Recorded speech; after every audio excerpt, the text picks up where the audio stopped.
Hi, welcome to today's video, the spelling rule for C and G. This is me. My name is Jocelyn.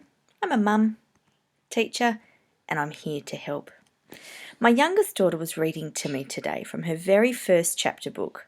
She'd started year 1 this year and is so excited to be reading Billy B. Brown. These books are equivalent to about level 12 in the PM levels. They're really great for young readers because the writing is nice and big and there are big gaps between the lines. All of this space means that their little eyes don't get confused as easily when they're learning to track through chapters. There's also a series for boys called Hey Jack, and these books are mostly decodable for little ones, although they might need some help on words that they haven't learnt the spelling choices for yet. You can get them from any town library, or they're reasonably inexpensive to buy from Big W or Kmart here in Australia, and of course your school library is also a great source of books as well.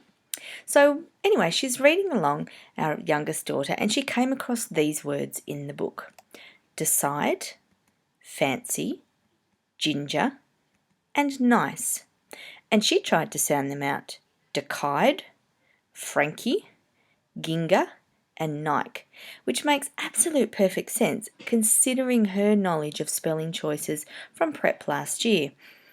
The hard bit about being a parent in this situation is that while we get that that word is decide and not decide, how do we explain that to our kids? And the good news is that there's a rule that we can help them learn. So before we get into the rule, we'll have a little look at soft and hard sounds. So if we have a look at these pictures here, the letter C come in used as the spelling choice for the hard K, like in cat, but it can also be used for the softer S, like in ice. Similarly for G, it can be the hard G, as in gate, but it can also be the soft J, as in gym.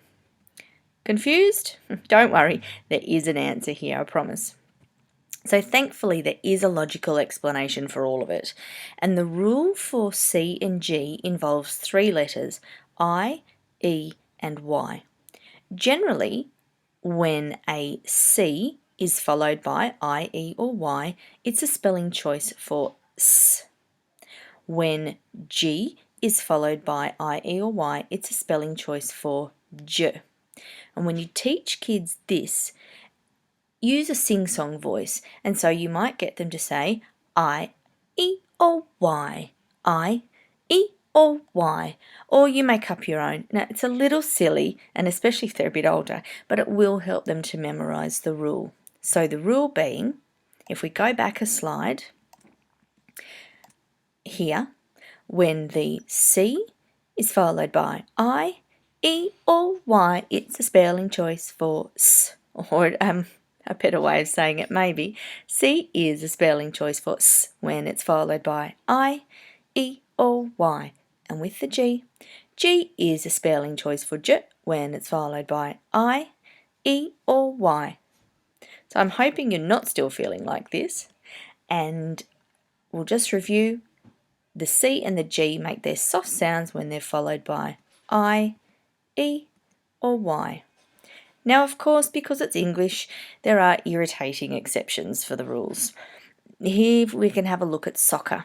Now, the reason that soccer is an exception, so we don't call it SOSA, is because it comes from an abbreviation that has had different spelling choices over the years. So the way that it's been spelt has been changed.